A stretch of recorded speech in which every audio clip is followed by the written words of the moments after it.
Access to all में आपका स्वागत है। जैसा कि आप लोगों को पता है कि हम लोग ज्योग्राफी की क्लास कर रहे हैं और ज्योग्राफी की क्लास में जितना भी हिमालय है हमने आपको पढ़ा दिया है। अब हम मैदानी भाग पढ़ रहे हैं जिसमें राजस्थान का मैदान पढ़ा दिए हैं। अब गंगा के मैदान से हम स्टार्ट करेंगे। यहाँ देख रहे हैं कि गंगा के मैदान जो है बोला है ऊंचावच के आधार पर गंगा के मैदान को 4 भागों में बांट सकते हैं। एक पहला होगा भांबर, जो कंकर वाला भाग होता है उसको भांवर कहते हैं, ठीक है। एक होता है दलदल भाग भूमि जिसको हम तराई कहते हैं। एक होता है बांगर जिसको पुरानी जलोढ़ मिट्टी कहते हैं, और खादर जो नई जलोढ़ मिट्टी होता है। तो इस तरह से हम 4 भागों में विभाजित कर देते हैं गंगा की मैदान को। अब है यहाँ पे देख लीजिए, गंगा के पश्चिमी शाखा को भागीरथी कहा जाता है। जो गंगा का पश्चिमी शाखा है उसको भागीरथी के नाम से जानते हैं। अब ब्रह्मपुत्र का मैदान जान लीजिए। ब्रह्मपुत्र का मैदान, गंगा और ब्रह्मपुत्र की संयुक्त धारा मेघना कहलाती है। ये बात समझ लीजिए कि गंगा और ब्रह्मपुत्र को मिलने से मेघना होती है। ब्रह्मपुत्र नदी पर माजुली द्वीप है, इस बात को ध्यान रखेंगे, जो विश्व का सबसे बड़ा नदी द्वीप है, ब्रह्मपुत्र नदी पर है। आगे बोला है कि तीस्ता सुभाश्री लोहित ब्रह्मपुत्र, मतलब तीस्ता हो गया, सुभाश्री हो गया, लोहित हो गया, ये ब्रह्मपुत्र की सहायक नदियां हैं जो एग्जाम में पूछे जाते हैं कि निम्न में कौन ब्रह्मपुत्र की सहायक नदी है। हालांकि हम नदी पढ़ाएंगे तो आपको डिटेल से बता देंगे कि कहाँ क्या है, ठीक है। अभी हम आपको मैदान पढ़ा रहे हैं इसलिए। अब ये है दक्षिण भारत का पठार पढ़ेंगे। दक्षिण भारत के पठार में क्या पढ़ना है ये जान लीजिए। दक्षिण भारत के पठार से पहले आप देख लीजिए कि ये सारे जो दिख रहे हैं ये आपका सब दक्षिण भारत का पठार है, अर्थात ये दक्षिणी पठार के बारे में बताया गया है। ये पूरा का पूरा दक्षिण भारत के पठार है। ये लोकेशन पहले ऑलरेडी हम बता दिए हुए। अब यहाँ पे देख लीजिए दक्षिण भारत के पठार के बारे में। ये जो है नर्मदा नदी से यहाँ पे देख लीजिए एक दक्कन का पठार आता है, ठीक है। एक मध्यवर्ती ऊंची भूमि होता है और एक दक्कन का पठार आता है। मतलब नीचे वाले भूमि को हम, बीच वाले को हम मध्यवर्ती ऊंची भूमि कहते हैं, जिसमें मालवा का पठार आता है। मालवा का पठार आता है। उसके बाद है बघेलखंड का आता है, बुंदेलखंड का आता है, विंध्याचल का आता है, छोटा नागपुर का आता है, और उसके बाद है मेघालय का पठार आता है। मतलब ये मध्यवर्ती भारत का हो गया। और दक्षिणी भारत में आपका आ जाता है दक्कन का पठार, जिसमें विदर्भ, उसके बाद बस्तर, तेलंगाना, धारवाड़ और तमिल का पठार, ये सारे दक्षिणी पठार के भाग हैं। चलिए थोड़ा सा हम पठारी इलाका देख लेते हैं। यहाँ पे देख लीजिए ये थार का मरुस्थल है। उसके बाद ये अरावली की पहाड़ी है, ठीक है, अरावली। उसके बाद है विंध्याचल की पहाड़ी है। विंध्याचल के बाद सतपुरा की पहाड़ी है। सतपुरा के बाद यहाँ पे देखिए छोटा नागपुर का पठार है, छोटा नागपुर पठार है। उसके बाद आपका ये आ जाएगा आपका ये सुंदरवन नहीं है, ये आपका वेस्टर्न, ये पूर्वी घाट पड़ता है और ये पश्चिमी घाट पड़ता है। इस बात को ध्यान में कर लीजिए। तो इसी को हमको अभी जानना है। अब यहाँ देखिए यहाँ पे कौन कौन से पठार है दिया गया है। यहाँ देखिए ये आपका मालवा का पठार है, मालवा का पठार आता है। उसके बाद बुंदेलखंड का पठार आता है। उसके बाद छोटा नागपुर का पठार इस इलाका में आता है। और ये नीचे पूरा दक्कन ट्रैप है, मतलब दक्कन का पठार, ये पूरा का पूरा दक्कन के पठार में आते हैं। और दक्कन के पठार में भी इनके के नीचे क्या है, ये कर्नाटक के पठार डिवाइड किए गए हैं और तेलंगाना के पठार के रूप में डिवाइड किए गए हैं। तो इस तरह से अब इस भाग में भी हम मेघालय के पठार बोले हैं, तो ये मेघालय का पठार है, इस साइड में मेघालय के पठार हैं। अब उत्तरी भूमि की बात कर लेते हैं। उत्तरी भूमि, जैसे उत्तरी भूमि में अरावली श्रेणी आता है। अरावली श्रेणी के बारे में हम अभी बताएं कि अरावली श्रेणी कौन है। अरावली श्रेणी, अब यहाँ पे देखिए माउंट आबू इसी श्रेणी की में स्थित है। माउंट आबू जो पूछा जाता है किस श्रेणी का भाग है, तो अरावली श्रेणी, जिसके सर्वोच्च चोटी गुरु शिखर है, ठीक है। 1700 समथिंग इसकी 1728 इसकी ऊंचा 1728 इसका जो है ना शिखर की ऊंचाई है। हो गया। तो देख लीजिए यहाँ अरावली की श्रेणी में आपका गुरु शिखर मिलता है, इस बात को ध्यान रखिए। यह सर्वोच्च अरावली श्रेणी का सबसे ऊंचे चोटी है। यह विश्व का सबसे पुराना पर्वत बलित पर्वतमाला के रूप में जाना जाता है, मतलब विश्व का पुराना सबसे बलित पर्वतमाला। इस श्रेणी में बुंदेलखंड, बघेलखंड, इसके आगे छोटा नागपुर, ये सारे आपको मिलते हैं। सीधा अगर देखा जाए तो बोला है विंध्य पर्वत। अब विंध्य पर्वत में देख लीजिए यह मध्य प्रदेश के आर पार, तो पूछा जाता है कि कौन सा जो श्रेणी है जो मध्य प्रदेश को पूरा आर पार कर रहा है, तो वो है विंध्य पर्वत। इस बात को ध्यान में रखिए। इसमें कोई शिखर नहीं मिलता है। कौन सा श्रेणी है जिसमें कोई शिखर नहीं है, तो विंध्य पर्वत। इसके दक्षिण में सटे नर्मदा घाटी है। मतलब कहने का मतलब पहले विंध्य पर्वत है, अब विंध्य पर्वत के जस्ट दक्षिण में आपका नर्मदा घाटी है, मतलब नर्मदा की घाटी बनी हुई है। उसके बाद बोला है इसके बाद सतपुड़ा मिलती है, और उसके बाद जब नर्मदा घाटी आती है तो सतपुड़ा मिल जाती है, और सतपुड़ा के नीचे जो है ना ताप्ती नदी है। इस बात को ध्यान में कर लीजिए। इस तरह से श्रेणी है। सतपुड़ा श्रेणी की बात कर लेते हैं। इसके पूर्व भाग में महादेव की पहाड़ी पड़ता है। सतपुड़ा के श्रेणी के पूर्व भाग में आपको महादेव की पहाड़ी होगा। महादेव की पहाड़ी के पूर्व बढ़ने पर आपको कल की पहाड़ी मैकाल होगा, ठीक है, मैकाल की पहाड़ी होगा, ठीक है, मैकाल की पहाड़ी। इसके सर्वोच्च चोटी अमरकंटक है। मतलब अमरकंटक किसकी पहाड़ी है, तो मैकाल पहाड़ी की सर्वोच्च चोटी है। इस बात को ध्यान है। 1300 समथिंग इसकी ऊंचाई है। जिस तरह से 1700 समथिंग आपको बताए हैं कि अरावली का सर्वोच्च चोटी है, उसी तरीके से मैकाल की पहाड़ी का जो सर्वोच्च चोटी है वो अमरकंटक है, 1300 समथिंग पड़ता है। बोला है मैकाल के पूर्व, मतलब मैकाल पहाड़ी के पूर्व बढ़ने पर छोटा नागपुर की पठार आता है। छोटा नागपुर के पठार, ठीक है, छोटा नागपुर का पठार आता है। इस बात को ध्यान में रखिएगा। रिहंद नदी से राजमहल की पहाड़ी तक फैला हुआ है, और ये जो मैकाल पहाड़ी है ये रिहंद नदी से लेकर के राजमहल पहाड़ी तक के फैला हुआ है। राजमहल की पहाड़ी जुरासिक काल की है। पूछा जाता है कि राजमहल की पहाड़ी किस काल की है, तो जुरासिक काल की, जो निक्षेप से बना है। निक्षेप क्या है मैं ऑलरेडी पढ़ा चुका हूँ। निक्षेप से बना हुआ है। यह पठार खनिजों का भंडार है, अर्थात छोटा नागपुर जो पठार है वो खनिजों का भंडार है। सबसे पूर्व में मेघालय का पठार है। याद रखिएगा, सबसे पूर्वी भाग हम देखाबो कि है फिगर में कि सबसे पूर्व में कौन सा पठार है, मेघालय का। अब हम दक्कन की पठार की बात करेंगे।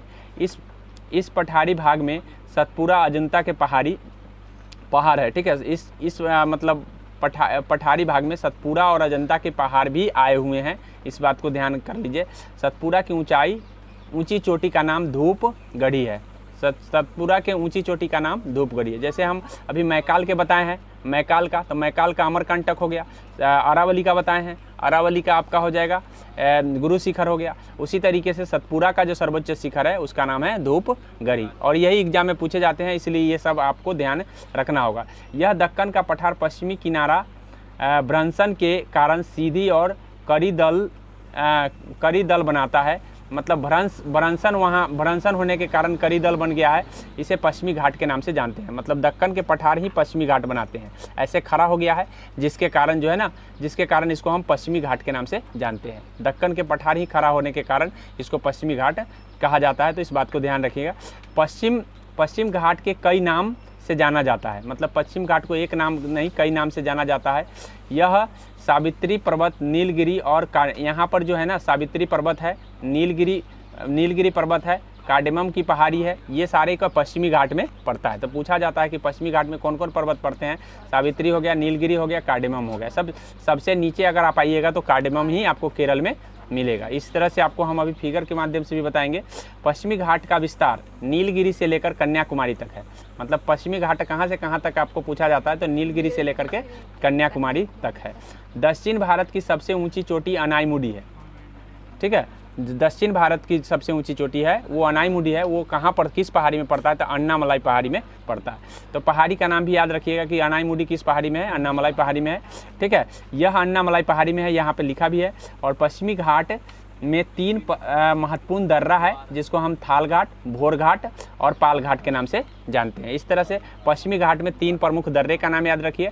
या पूछा जाएगा कि थाल घाट किस घाट में पड़ता है, तो पश्चिमी घाट। अब ये है आपका दर्रा किसको कहते हैं, तो ये फिगर जो दिख रहा है ये आपका दर्रा है, ठीक है। बीच में दरार होगा और दोनों साइड से खड़ा होगा, तो उसको हम कहते हैं दर्रा, जो कि रास्ता बना हुआ रहता है जाने का। अब हम यहाँ पे जो दर्रा है, यहाँ पे पालघाट दर्रा, यहाँ देख लीजिए, यहाँ की जो दिख रहा है, यहाँ पे आप देख लीजिए, थोड़ा सा जूम करके दिखा दे रहे हैं। यहाँ ये सबसे नीचे जो दिख रहा है सेनकोट दर्रा दिख रहा है, उसके ऊपर पालकोट दर्रा दिख रहा है, और उसके ऊपर जाइएगा तो भोर घाट है, सबसे ऊपर कौन है, थाल घाट है। तो याद रख लीजिए कि थाल घाट सबसे ऊपर है, उसके नीचे आएंगे तो भोर घाट, उसके नीचे आएंगे तो पाल घाट, और उसके नीचे आएंगे तो सेनकोट दर्रा। मतलब ओवरऑल देखा जाए तो टोटल 4 दर्रे आपको पश्चिमी घाट में मिल रहे हैं, ठीक है। अब ये जो दर्रा आपको दिख रहा है, ये जो लोकेशन आपको दिख रहा है, 2 तो महाराष्ट्र में है, ठीक है, 2 महाराष्ट्र में है और 2 केरल में है। इस बात को ध्यान में पूछा जाता है कि कौन दर्रा महाराष्ट्र में नहीं है, तो उस समय ऑप्शन दिए जाएंगे, तो ध्यान रखना है कि ये पाल घाट और सेनकोट दर्रा केरल में पड़ता है, ठीक है। अब यहाँ पे देख लीजिए, यहाँ और भी कुछ दर्रे का हम बता दे रहे हैं कि दर्रा भारत में और भी कई जगहें पे हैं जिसकी चर्चा हो जानी चाहिए। तो ये देखिए, ये जो दर्रा दिख रहा है ये आपका काराकोरम दर्रा दिख रहा है, ठीक है। काराकोरम की श्रेणी तर होगा काराकोरम दर्रा। काराकोरम की श्रेणी हम लद्दाख में आपको बताए हैं कि लद्दाख के पास है। तो ये जो है ना, ये आपको चीन जाने का रास्ता है, मतलब यहाँ से आप चीन जा सकते हैं ये इस दर्रा के माध्यम से। तो पूछा जाता है कि कौन दर्रा से हम चीन जा सकते हैं, मतलब रास्ता है, रास्ता एक प्रकार का दर्रा है। वही आप देखिए कि अगर लद्दाख और जम्मू कश्मीर को जोड़ने वाला दर्रा पूछेगा तो जोजिला दर्रा है। कौन सा दर्रा है? जोजिला, ठीक है। ये आपका जोजिला है, ये आपका बुर्जिला है और ये आपका बनिहाल दर्रा है। मतलब 4 दर्रे यहाँ पे आपको याद रखना है जो कि जम्मू कश्मीर और लद्दाख के बीच में है। पूरा का पूरा अगर जम्मू कश्मीर में है तो बनिहाल दर्रा है, देख लीजिए। बनिहाल दर्रा आपका पूरा का पूरा जम्मू कश्मीर में पड़ रहा है, जो जम्मू कश्मीर के राजधानी को जोड़ रहा है, ठीक है। तो पूछा जाता है कि श्रीनगर से लेह को कौन जोड़ता है, तो उस समय उस परिस्थिति में श्रीनगर से लेह जोड़ने वाला जो लद्दाख वाला पर होगा बुर्जिला दर्रा जो है, देख लीजिए बुर्जिला दर्रा सबसे ऊपर दिखाई दे रहा है ना। तो उस लेह लद्दाख में पड़ता है और श्रीनगर कहाँ? जम्मू कश्मीर में पड़ता है। तो ऐसी परिस्थिति में दोनों को जोड़ने वाला दर्रा कौन है? तो बुर्जिला दर्रा जो है यहाँ पे देख लीजिए, और एक जोजिला दर्रा भी जोड़ सकता है क्योंकि यहाँ से जा सकते हैं, ठीक है। तो जोजिला और बुर्जिला जो है ना बॉर्डर पर है, और बाद बाकी बनिहाल दर्रा पूरा का पूरा जम्मू कश्मीर में पड़ रहा है, वही काराकोरम दर्रा पूरा का पूरा लद्दाख में पड़ रहा है। तो इस दर्रा को आपको ध्यान में रखना है। ये पूछा जाता है कि जोजिला दर्रा कहाँ है, तो उस समय आपको ध्यान रखना है काराकोरम दर्रा आपका लद्दाख में पड़ रहा है। वहीं पर यहाँ पे देख लीजिए, यहाँ पे अगर आइएगा तो आप ये हिमाचल प्रदेश में देखिएगा तो हिमाचल प्रदेश में आपको 3 दर्रा दिखाई देगा। हिमाचल प्रदेश में यहाँ पे देखिए माना दर्रा है, नीति दर्रा है और एक है लिपू लेक, ठीक है। लिपू लेक, धर्मा या लिपू लेक उसी को कहते हैं। तो तीन दर्रा आपको दिखाई दे रहे हैं, एक माना, एक नीति, एक लिपू लेक। तो ये कहाँ पर रहा है? हिमाचल प्रदेश। पूछा जाता है कि लिपू लेक दर्रा किसको जोड़ रहा है, तो यहाँ से सीधे जाइएगा तो इंटर कर जाइएगा आप चीन में, ठीक है, क्योंकि ये दर्रा के माध्यम से ही चीन ही जाता है, ठीक है। ये चीन की दर्रा है, तो इस बात को ध्यान में रखिएगा कि यहाँ हम मतलब लोकेशन ध्यान रहेगा तो हम कहाँ जाने का दर्रा है ये आपको पता चल जाएगा, ठीक है। ऐसे आपको और भी कुछ दर्रे हैं जो आपको ध्यान रखना चाहिए। ये अब यहाँ पे देख लीजिए, यहाँ पे यांगयाप दर्रा, यहाँ सबसे पहले यहाँ नाथुला दर्रा दिख रहा है, नाथुला दिख रहा है, नाथुला और जेलेपला, 2 सिक्किम में दर्रा है, नाथुला और जेलेपला, ठीक है। नाथुला और जेलेपला सिक्किम में है। तो ये नाथुला से किस दर्रा से हम चीन में जा सकते हैं? तो नाथुला से, ठीक है। किस दर्रा से चीन में? बीच में यहाँ पे जो है ये जेलेपला दर्रा है, यहाँ नेपाल पड़ रहा है, सॉरी नेपाल नहीं, यहाँ पे आपका भूटान पड़ रहा है, ठीक है। यहाँ पे भूटान पड़ रहा है, तो इसलिए आपको नाथुला दर्रा से ही चीन तिब्बत में जाने का रास्ता है। नाथुला दर्रा से कहाँ जाने का रास्ता है? तिब्बत में। अब यहाँ बोमडिला दर्रा है, बोमडिला अरुणाचल प्रदेश में पड़ रहा है, ठीक है। ये अरुणाचल प्रदेश का भाग है, ये वाला बोमडिला और यांगयाप दर्रा, 2 दर्रा जो आपको अरुणाचल प्रदेश में याद रखना। दीफू, 3 गो, एक दीफू है, एक यांगयाप है और एक बोमडिला है। तो उस समय ऑप्शन सजाने में पूर्व की ओर सजाइए, तो पूर्व की ओर तो सबसे पहले क्या हो जाएगा? पूर्व की ओर बढ़ते क्रम में सजाना होगा तो बोमडिला आएगा, फिर यांगयाप दर्रा आएगा और फिर दीफू दर्रा। कहाँ पर पड़ रहे हैं? अरुणाचल प्रदेश में।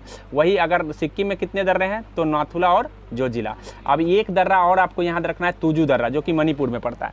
तुजू दर्रा कहाँ पड़ रहा है? मणिपुर। तो इतने सारे दर्रा को आपको ध्यान में रखना होगा। आगे हम बताएंगे, यहाँ पे देख लीजिए भारत का बोला है, कुछ इंपॉर्टेंट पॉइंट है।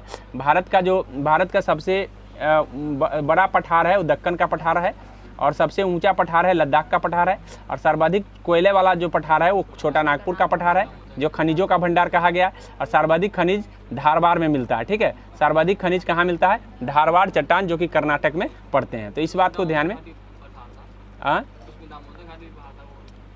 दामोदर घाटी का पहाड़, हाँ, छोटा नागपुर और दोनों मिले हुए हैं घाटी, ठीक है, एक ही जगह। अब हम झील की थोड़ा एक दो झील है जो आपको याद रखना है।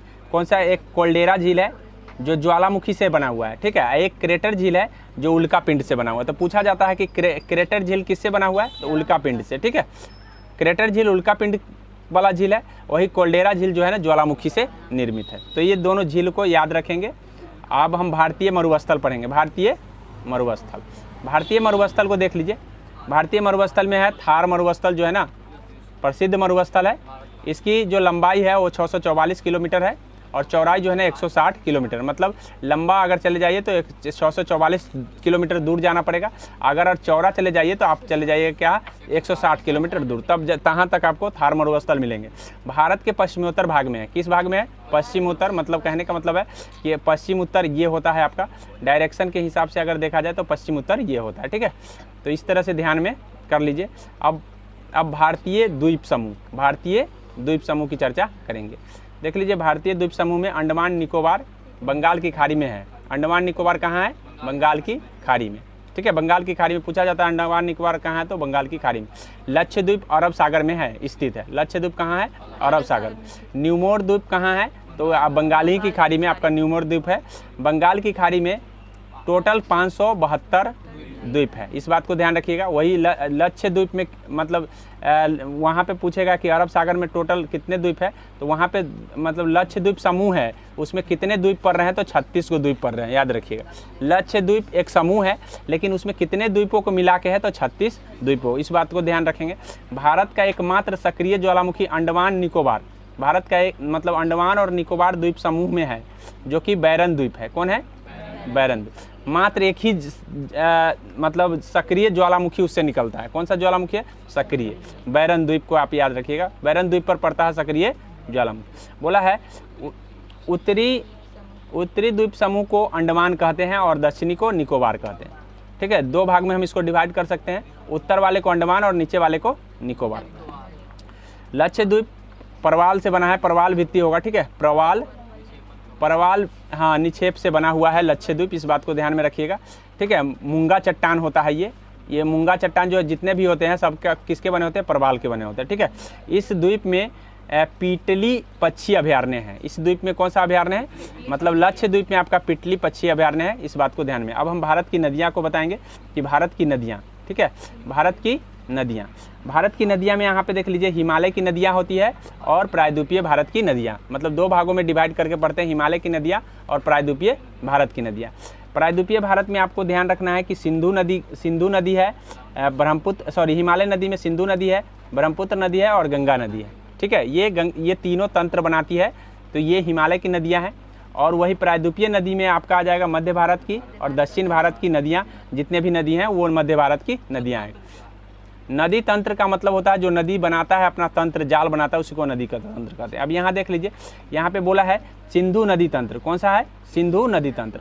तो सिंधु नदी, ये जो आपको बड़ा लाइन दिख रहा है, ये सिंधु नदी है। ठीक है, और इसमें आकर के छोटी छोटी नदियाँ जो है ना ऐसे मिल गया है। तो मैं आपको बता दूँ, सबसे पहले मैं फिगर के माध्यम से ड्रॉ करके बता दे रहा हूँ कि सबसे पहले जो सबसे बड़ा जो दिख रहा है पाकिस्तान में चला गया है, वो आपका है सिंधु। ठीक है, और सिंधु नदी के बाद जो है ना एक सबसे बड़ा जो सहायक नदी है वो चिनाब है। और चिनाब में ही आकर के एक आपका उसके ऊपर जो है आपका झेलम नदी चिनाब के ऊपर, चिनाब में ही मिल जा रहा है। ठीक है, ऐसे चिनाब में ये चिनाब हो गया और ये आपका चिनाब नहीं, झेलम, ये झेलम हो गया और झेलम के बाद ये चिनाब हो गया। जो चिनाब सबसे बड़ी सहायक नदी है सिंधु की। ठीक है, चिनाब क्या है? सबसे बड़ी सहायक नदी है सिंधु की। और उसके इसी चिनाब में आकर के सतलज और ब्यास मिल रहा है। पहले आ रहा है सतलज, और सतलज ब्यास में मिल करके तब चिनाब में मिल जा रहा है। तो इस तरह से ओवरऑल देखा जाए तो टोटल चिनाब में ही मिल रहे हैं। टोटल के टोटल किस में आके मिल रहे हैं? चिनाब में। और उसके बाद है आपका ध्यान रखना है कि सिंधु नदी में कौन मिल रहा है? चिनाब। तो चिनाब की सिंधु की सबसे सहायक नदी कौन है? तो आप सिंधु का सबसे बड़ी सहायक नदी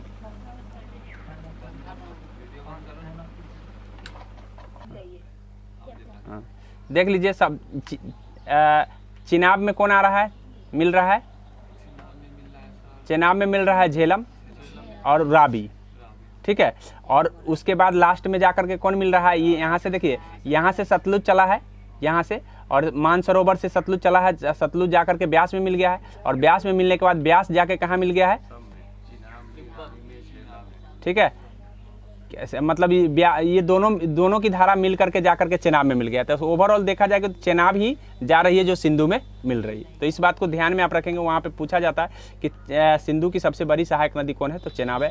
उसके बाद है रावी नदी किस में जाके मिल जाती है? तो चेनाब में। झेलम नदी मतलब दायां बायां से पूछा जाता है कि चिनाब में दाहिना से कौन मिल रहा है और बायां से कौन मिल रहा है। तो ऊपर जो मिल रहा है वो दायां से मिल रहा है और नीचे जो मिल रहा है वो बायां से।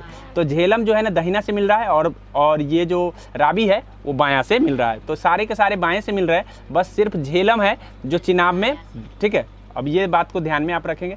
अब यहाँ पे देख लीजिए सिंधु का नदी, सिंधु का उद्गम स्थल ध्यान रखना है कि कहाँ से वो निकल रहा है और कहाँ गिर रहा है।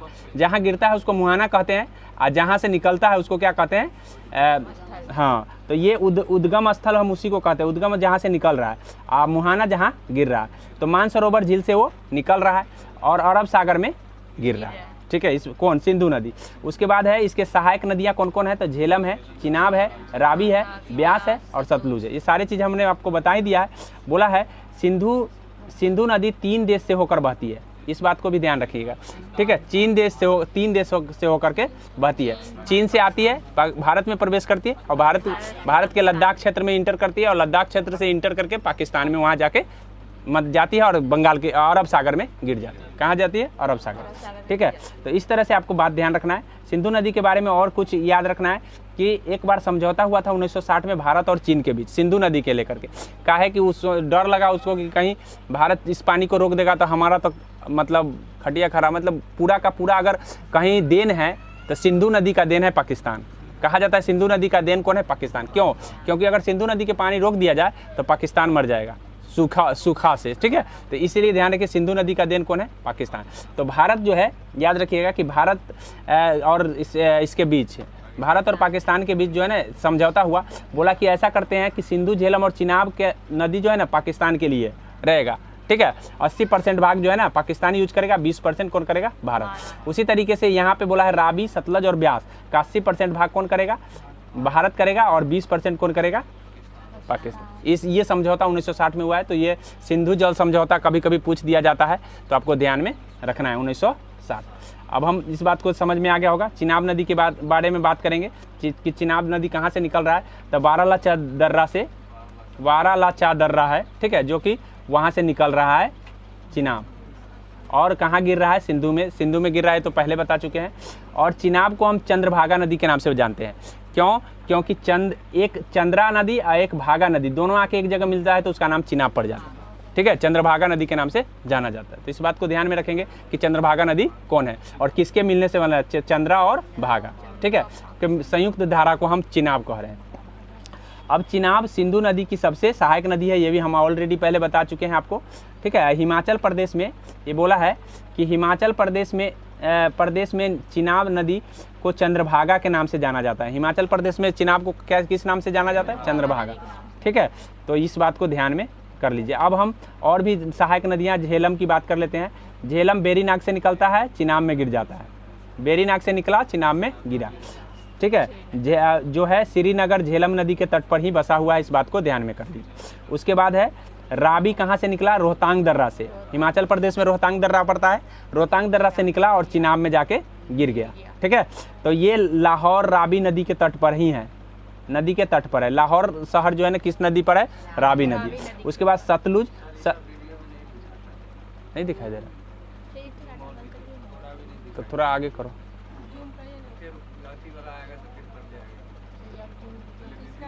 तो दिख रहा,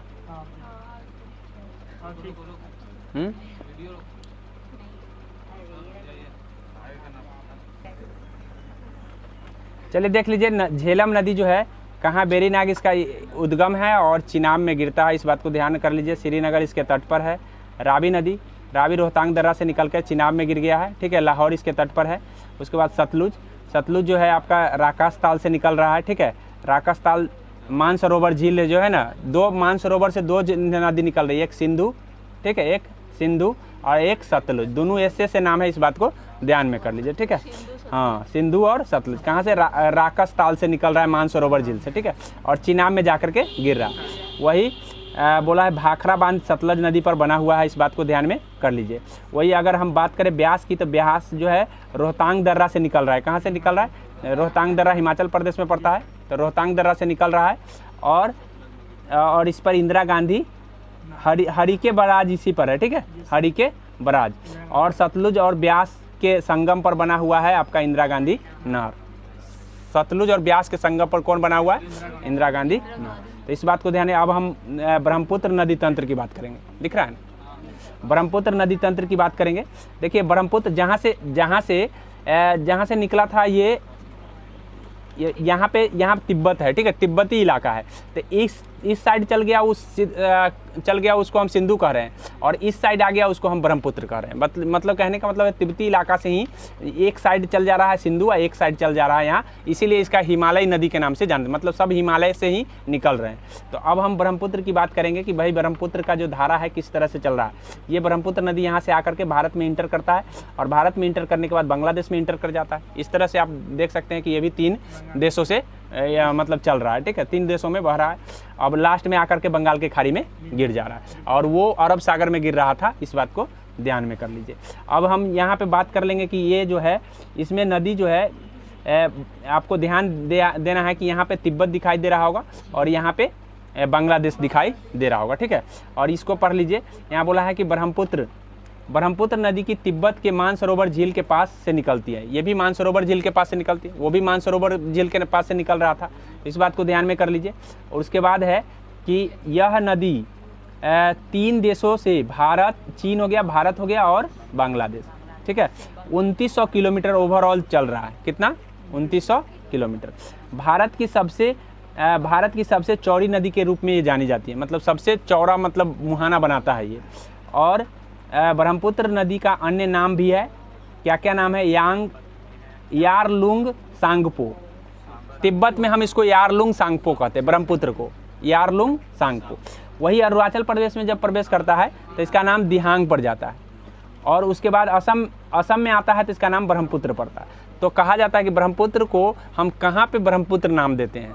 असम में। और जब ये बांग्लादेश में इंटर करता है तो ये जमुना के नाम से जाना, ठीक है, जमुना के नाम से। और जब ये गंगा नदी के धारा में मिल जाता है तो इसका नाम मेघना हो जाता है।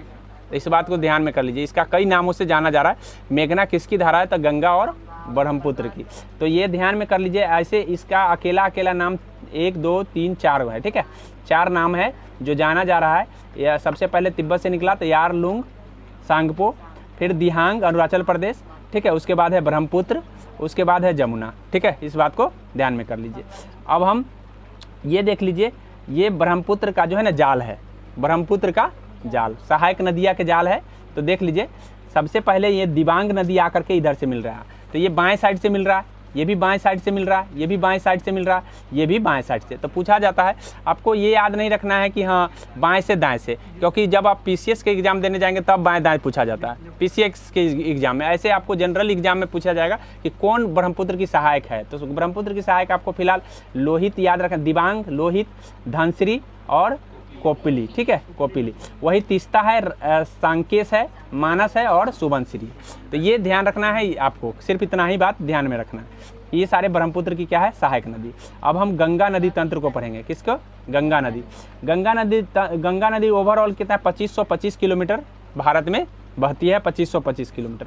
अब ये गंगा नदी 2 देशों से बहती है, एक भारत और एक बांग्लादेश, भारत और बांग्लादेश। गंगा नदी भारत के 5 राज्यों से गुजरती है। भारत के कितने राज्यों से पूछ दिया जाएगा कि गंगा नदी भारत के कितने राज्यों से होकर गुजरती है? तो 5। अभी 5 का नाम आपको याद रखना जरूरी है। उत्तर प्रदेश है, ठीक है, उसके बाद बिहार में प्रवेश इंटर करता है, सॉरी उत्तराखंड से चलती है, उसके बाद उत्तर प्रदेश में प्रवेश करता है, उसके बाद बिहार में, उसके बाद झारखंड में, झारखंड का पश्चिम बंगाल, उसके बाद अरब सागर, पश्चिम बंगाल के बाद वो अरब सागर में गिर जाती है। तो इस बात को ध्यान में रखना है। अरब सागर से मिलने से पहले ब्रह्मपुत्र में विलीन हो जाती है, तो जिसका नाम मेघना पड़ जाता है, मेघना के रूप में वो अरब सागर में गिरती है। अब गंगा नदी स्वतः स्वच्छ होने वाली नदी है, इसीलिए इसको पवित्र नदी कहते हैं। मतलब ये अपने आप साफ हो जाती है, अपने आप उसको स्वच्छ कर लेती है, तो इसीलिए इसको पवित्र नदी के नाम से जानते हैं। स्वतः स्वच्छ होने वाली नदी, ठीक है। बैक्टीरियोफेज इसमें चलता रहता है, मतलब कोई भी पानी कितना भी गंदा हो जाए उसको साफ करने में माहिर है, इसीलिए हम बैक्टीरियोफेज के नाम से उसको जानते हैं। हानिकारक बैक्टीरिया को खत्म कर देता है तुरंत, ऐसा नदी है, ठीक है, तुरंत हानिकारक बैक्टीरिया को खत्म। गंगा नदी 2008 में राष्ट्रीय नदी घोषित कर दिया गया, मतलब 2008 से हमारा ये नदी राष्ट्रीय नदी, क्योंकि स्वाभाविक है कि इतना अच्छा अगर जो अपने आप बैक्टीरिया को मार दे तो स्वाभाविक है वो नदी हमारा क्या होना चाहिए? राष्ट्रीय नदी, ठीक है।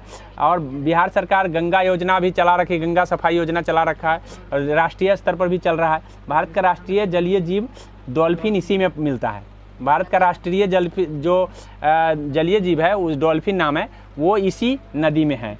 अब हम गंगा नदी की बात करेंगे कि गंगा नदी कैसे गंगा नदी बन गया, ठीक है। तो आप यहाँ देख लीजिए, संतोपत हिमानी से एक नदी निकलता है और उसका नाम अलकनंदा है। ठीक है, संतोपत नदी से एक नदी निकलता है जिसका नाम अलकनंदा है। वही एक गंगोत्री हिमानी से निकलता है जिसका नाम भागीरथी है। अब ये जब दोनों एक जगह मिल जाती है तो इसका नाम गंगा पड़ जाता है, इसका नाम गंगा। तो पूछा जाता है कि किन दो धाराओं के मिलने से गंगा बना है, तो गंगा, अलकनंदा और भागीरथ। आगे समझ में। अब ये जहाँ मिलता है उसका नाम देवप्रयाग है। क्या है? देवप्रयाग। तो कहीं सुने होंगे कि आप किन दो नदियों के संगम को हम देवप्रयाग कह रहे हैं, अलकनंदा और भागीरथ। तो मेरे ख्याल से ये बात समझ में आ गया होगा। ये देखिए, इस साइड से आ रहा है अलकनंदा और इस साइड से आ रहा है भागीरथ, सॉरी इस साइड से, हाँ इस साइड से भागीरथी आ रहा है और इस साइड से कौन आ रहा है? अलकनंदा। दोनों मिल गया है यहाँ पे। तो इस मोड़ को हम क्या कह दिए? हम यहाँ से आप गंगा नदी के नाम से जानते हैं। अब आगे बढ़ते हैं। अब यहाँ पे देख लीजिए, वही चीज़ बताया है कि गंगा नदी में मिलने से पहले अलकनंदा में भी कई नदी आके मिल जाती है और इसका नाम क्या रखा जाता है देख लीजिए। सबसे पहले मिलता है धौली गंगा, सबसे पहले धौली गंगा। धौली गंगा के बाद नंदाकिनी नदी मिलती है, उसके बाद पिंडारी नदी मिलती है, तो ठीक है। और इधर से एगो मिल जाता है आपका मंदाकिनी नदी। तो कै गो नदी, कितने नदी हो गए? 1 2 3 और 4, 4 नदी मिल रहा है और चारों के संगम का नाम दिया गया है। उस नाम से एग्जाम में आते हैं, इसलिए आपको याद रखना है। अब क्या क्या नाम है तो मैं अभी आपको बता दे रहा हूँ कि क्या क्या नाम है। ठीक है, ये देख लीजिए, नंद प्रयाग के नाम से जाना जाता है। ये नंद प्रयाग है। ठीक है, ये क्या है? नंद प्रयाग है। और जब नंदाकिनी मिली तो नंद प्रयाग, तो इसको याद रखना था, या नंदाकिनी का जहाँ मिलता है उसको नंद प्रयाग। ठीक है, और धौली गंगा जहाँ मिलता है उसको विष्णु प्रयाग। ठीक है, विष्णु सबसे पहले विष्णु प्रयाग है, फिर नंद प्रयाग है, फिर उसके बाद है कर्ण प्रयाग है और कर्ण प्रयाग के बाद रुद्र प्रयाग है। तो सबसे नीचे और सबसे ऊपर याद रखिए, ऊपर विष्णु जी, नीचे शिव जी। शिव का मतलब रुद्र होता है। ऊपर मतलब याद करने का तरीका है, ऊपर विष्णु जी और नीचे शिव जी। तो सबसे पहले कौन? धौली गंगा मिलता है, तो धौली गंगा मिला उसको हम विष्णु प्रयाग कहें, और जो मंदाकिनी मिला उसको रुद्र प्रयाग। तब जो 2 गो तो याद हो गए। अब बीच में आपको 2 गो याद करना है, हाँ, और नंदाकिनी से नंद याद रहेगा और बाद बाकी एगो आपको याद नहीं भी रहेगा तो आप मार सकते हैं। ठीक है, तो इस तरह से आपको ध्यान रखना है। और ये दोनों जब मिल जाता है यहाँ पे, तो अब हम आपको बता दे रहे हैं, यहाँ पे मिलने के बाद विष्णु प्रयाग बन जाता है। यहाँ देख लीजिए, हरिद्वार यहीं पे है। हरिद्वार जो है आप यहाँ पे, ये अभी देखे हैं, ये धारा जो है आपका भागीरथी का है और ये धारा अलकनंदा का है। दोनों मिलकर के यहाँ जो बना है इसको हम विष्णु प्रयाग के नाम से जानते हैं। जब विष्णु प्रयाग से नदी चलती है तो हरिद्वार शहर इस पर बसा हुआ है, गंगा नदी के तट पर हरिद्वार। फिर आगे चलिएगा तो कन्नौज शहर गंगा नदी के तट पर है। फिर लास्ट में आता है तो यहाँ आ जाइए प्रयागराज। प्रयागराज में इधर से यमुना आकर के मिल जाता है। ठीक है, तो गंगा की सबसे बड़ी अगर सहायक नदी पूछा जाता है यही गंगा है, सॉरी यमुना है, क्योंकि ये खुद 3 गो सहायक नदी को लेके आता है, बहा के लेके आता है। ठीक है, अब तीनों की चर्चा करेंगे कि यमुना की सहायक नदी कौन कौन है। यहाँ से देख लीजिए, चंबल जो है यहाँ से मिल रहा है, फिर उसके बाद बेतवा मिल रहा है और फिर उसके बाद केन मिल रहा है। तो चंबल, बेतवा, केन, बस आपको यही याद रखना है। गंगा के किनारे बसे शहर का नाम आपको याद रखना चाहिए, क्योंकि आपको पता है कि जब गंगा यहाँ से चली तो सबसे पहले इंटर कहाँ की? हरिद्वार में। हरिद्वार के बाद किसको? कन्नौज में। कन्नौज के बाद इलाहाबाद, जिसको हम प्रयागराज कहते हैं। इलाहाबाद को ही प्रयागराज के नाम से जाना जाता है। ठीक है, उसके बाद जब आगे बढ़ता है तो ये गोमती नदी आकर के मिल जाता है। ठीक है, गाजीपुर में गोमती नदी, गौ से गाजी और गौ से गोमती नदी। ठीक है, अब इस बात को ध्यान रखिए। यही अब हम घाघरा की थोड़ा सा कहानी बता देते हैं। घाघरा नदी 2 नदियों का संगम है। घाघरा जो है 2 नदियों का संगम है, एक आपका शारदा है और एक आपका घाघरा है। ठीक है, घाघरा और धादरा दोनों मिल करके यहाँ पे आगे बन जाता है घाघरा। अब इसको सरयू नदी के नाम से भी जानते हैं, कहीं कहीं पे इस बात को ध्यान में रखिएगा। और ये जो छपरा के नज़दीक आकर के गंगा में मिलता है। कहाँ पे? छपरा के नज़दीक। तो छपरा आपके बिहार में पड़ता है, इस बात को ध्यान में रखिएगा कि छपरा के नज़दीक आकर के और ये घाघरा नदी जो है ना बिहार में आ जाता है। उसके बाद इधर से एक अमरकांटक पहाड़ी से, अभी हम अमरकांटक पहाड़ी बताए हैं कि अमरकांटक पहाड़ी मैकाल की सबसे ऊंची चोटी है। यहाँ से एक बहती हुई जो है नदी आती है और ये नदी जा कर के पटना के पास जो है ना गंगा में मिल जाती है। तो ये पटना के पास मिलती है, इस बात को ध्यान में कर लीजिए। उसके बाद है गंगा में, आपको पूरा हम जूम करके दिखा दे रहे हैं। ये देख लीजिए, सोनपुर कुर्सेला से 2 नदी आकर के गंडक और कोसी मिल जाता है। ठीक है, पहलेजा घाट जिसको हम कहते हैं, गंडक, ठीक है। और उसके बाद है जो महानंदा है वो आपका फरक्का बैराज पर आकर के मिलता है, जहाँ पे महानंदा और गंगा के संगम पर हम फरक्का बैराज बना करके रखे हुए हैं, इस बात को ध्यान में रखिएगा। और इधर से एक हुगली नदी आकर के मिल जा रहा है, ठीक है। दामोदर में पहले हुगली में पहले दामोदर आ रहा है और उसके बाद पद्मा नदी के नाम से ये गंगा जाना जाता है। गंगा का नाम ही पद्मा हो जाता है, कहाँ पे, जब बांग्लादेश में ये इंटर कर जाता है। यहाँ पे बांग्लादेश है, बांग्लादेश में जब इंटर करता है तो इसका नाम, तो मेरे ख्याल से समझ में आ गया होगा। एक दो बार आप खुद से ड्रॉ कर लेंगे तो 100% ये बात आपको याद करना आपके लिए आसान हो जाएगा, ठीक है। बस 2 बार ड्रॉ करने की ज़रूरत है, एक बार देखकर एक बार बिना देखे, ऐसे ड्रॉ करेंगे खुद याद हो जाएगा। यहाँ देख लीजिए, पद्मा के बारे में थोड़ा सा जान लेते हैं। ये पद्मा नदी है और ये जमुना नदी है। पद्मा गंगा के नाम से जानी जाती है और जमुना जो है ना ब्रह्मपुत्र के नाम से जानी जाती है, ठीक है। अब ये दोनों आकर के एक जगह इंटर कर जाता है, इसका नाम क्या पड़ जाता है, मेघना, ठीक है। हालांकि मेघना नदी ऑलरेडी एक मेघना और आके यहाँ पे मिलती है, तब मेघना का धारा बन जाता है, ठीक है। हाँ, यानी कहने का मतलब है इस संयुक्त धारा का नाम मेघना है, लेकिन ये याद रखिए कि मेघना नदी भी यहाँ पर इंटर कर रही है, ठीक है। इस बात को ध्यान में कर लीजिए। अब यहाँ सुंदरबन डेल्टा इसी के कारण बन जाता है, इस सब का गाद बन करके एक बहुत बड़ा गाद जमा हो गया। बड़ा बड़ा नदी एक जगह बहुत बड़ा गाद जमा किया, इसी गाद को हम निक्षेप कहते हैं। क्या कहते हैं, निक्षेप। और यही निक्षेप जो है आपको डेल्टा है, क्या है, सुंदरबन डेल्टा। तो विश्व का सबसे बड़ा जो डेल्टा है वो सुंदरबन डेल्टा है। तो मेरे ख्याल से ये बात समझ में आ गया होगा। यहीं पे हम अपनी क्लास को एंड करते हैं। अब आगे की पार्ट जो है ना हम फिर कुछ ही दिन में आपको प्रोवाइड करेंगे।